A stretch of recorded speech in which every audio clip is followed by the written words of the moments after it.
Dr. Dre looked at me across the dinner table and said, "You know what the difference is between a hit song and a billion-dollar business?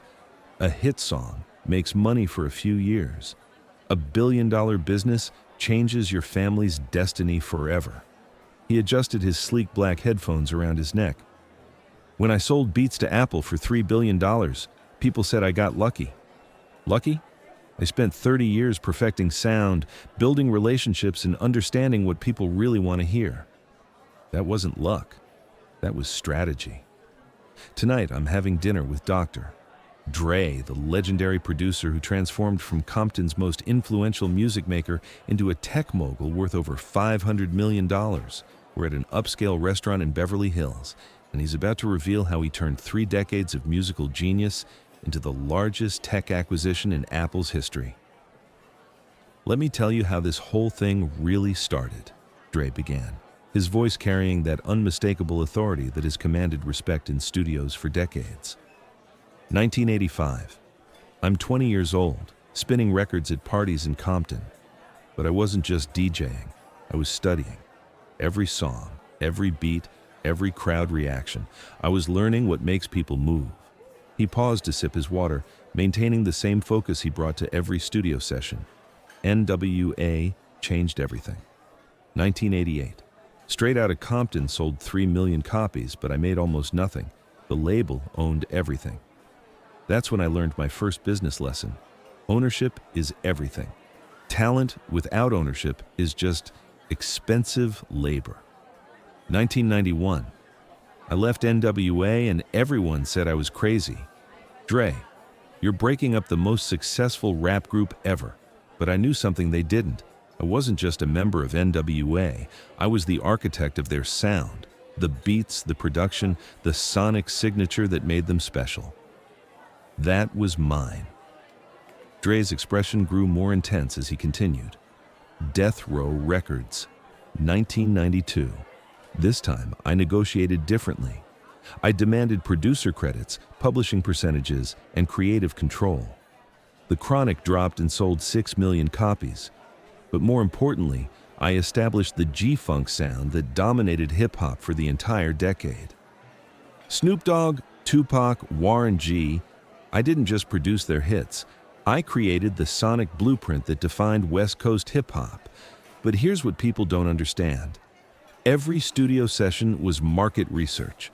I was learning what sounds make people feel powerful, what frequencies make cars vibrate, what production techniques make songs feel larger than life.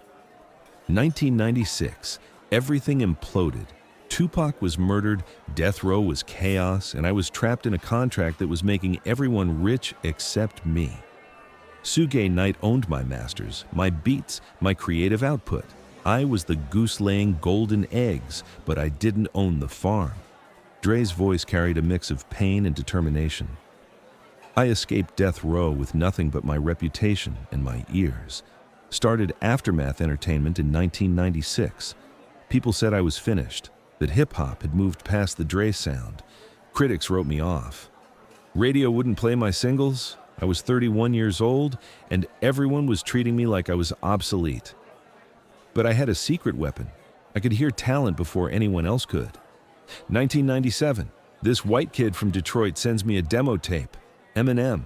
Everyone said, "Dre, white rappers don't sell records. This will destroy your credibility." I said, "This kid is the most talented rapper I've ever heard." The Slim Shady LP sold 4 million copies. The Marshall Mathers LP sold 10 million copies. Suddenly, Dr. Dre was back. But this time, I structured everything differently. I owned the label, controlled the masters, and took percentages of everything. 1999, 50 Cent, another artist everyone rejected, shot 9 times, blacklisted by the industry, considered too controversial. I heard How to Rob and knew immediately this wasn't just a rapper, this was a phenomenon waiting to happen. Get Rich or Die Tryin' sold 12 million copies worldwide. Between Eminem and 50 Cent, I had produced over 100 million albums sold. But here's the key. I wasn't just making music anymore. I was studying the intersection of sound, emotion, and consumer behavior. Dre leaned forward, his intensity building. 2005. I started noticing something that bothered me. Kids were listening to music through tiny earbuds that made everything sound thin and weak. They were experiencing my carefully crafted productions through equipment that destroyed all the nuance, all the power, all the emotion I had built into those songs. I thought, what if people could hear music the way I hear it in the studio?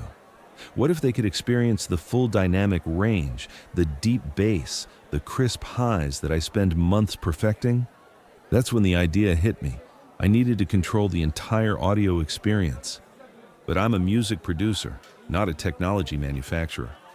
So I found the right partner, Jimmy Iovine. Jimmy understood both music and business better than anyone in the industry. We started talking about creating headphones that would reproduce studio-quality sound for consumers. Everyone said we were crazy. The headphone market is dominated by Sony and Sennheiser. Nobody's going to pay $300 for headphones with a rapper's name on them. But they were thinking about it wrong. We weren't making headphones. We were making a music delivery system. 2008, Beats Electronics launched. Our first product, Beats Studio headphones, $300. Critics said they were overpriced, overmarketed, all style and no substance. But something magical happened when people put them on. Dre's eyes lit up with the same satisfaction I'd seen when he talked about classic albums.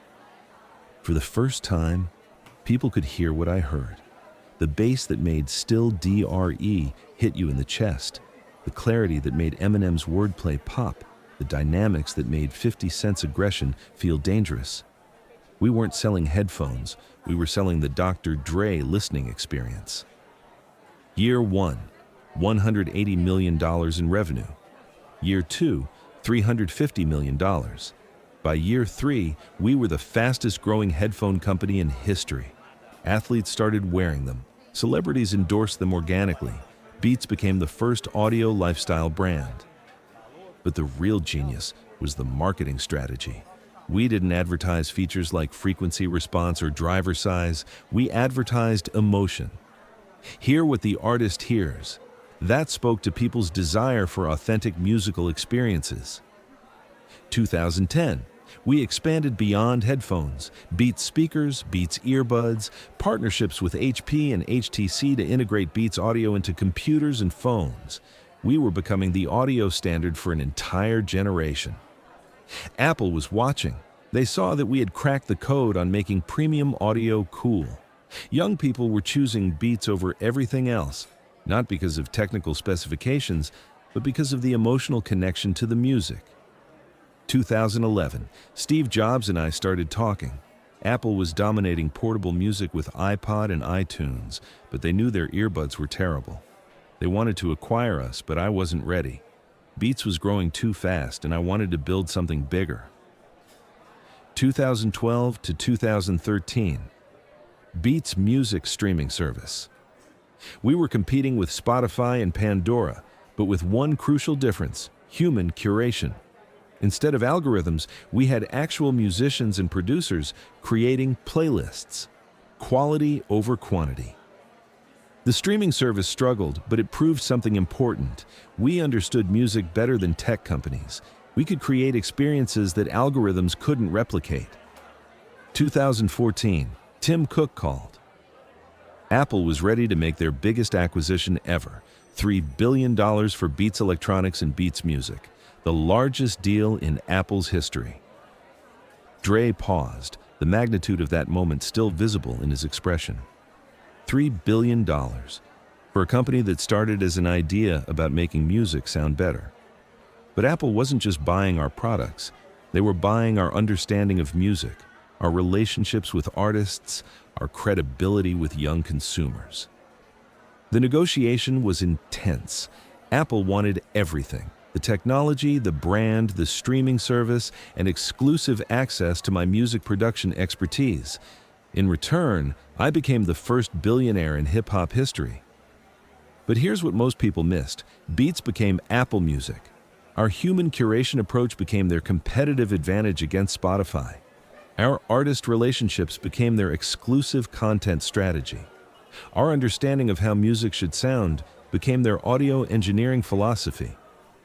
Today, Apple Music has over 100 million subscribers, largely because we brought the music industry perspective that Apple was missing. The $3 billion they paid has generated tens of billions in streaming revenue. The Beats deal proved something crucial. The most valuable acquisitions aren't just about technology, they're about understanding. Apple could have built headphones, but they couldn't build the cultural credibility that took me 30 years to develop. Since the acquisition, I've been focusing on finding and developing the next generation of talent. Aftermath Entertainment continues to sign artists, but now with the backing of Apple's resources and distribution power. Kendrick Lamar, Anderson.Paak, Silk Sonic, these artists represent the future of music, and I'm helping shape their sound the same way I shaped Eminem and 50 Cent. But now, every song we create benefits from the technology and platform that the Beats deal provided. The key to everything was understanding that music isn't just entertainment, it's emotion. Whether I'm producing an album or designing headphones, the goal is always the same: make people feel something powerful. Most producers focus on technical perfection. Most entrepreneurs focus on market opportunities. I focused on the intersection, technical perfection that serves emotional impact. That's why both my music and my business succeeded. As dinner concluded, Dre reflected on his transformation from producer to mogul. The Beats deal changed my family's financial future forever, but more importantly, it proved that cultural understanding can be more valuable than technological innovation. Apple needed what I knew about music more than I needed what they knew about technology. The biggest lesson? Don't just master your craft, own the systems that distribute your craft. I spent 20 years making other people rich with my productions. Then, I spent 10 years making myself rich by controlling how people experience all music. That's the difference between a hit song and a billion-dollar business. A hit song showcases your talent. A billion-dollar business monetizes your expertise across an entire industry. This evening with Dr. Dre showed me that the most successful entrepreneurs don't just create products. They identify gaps between what exists and what should exist, then build bridges that entire industries will pay to cross. Don't forget to subscribe and check out the other videos to hear the most private dinner conversations where billionaires reveal their deepest secrets. Which part inspired you the most? Drop it in the comments. Let's figure out how to become billionaires together.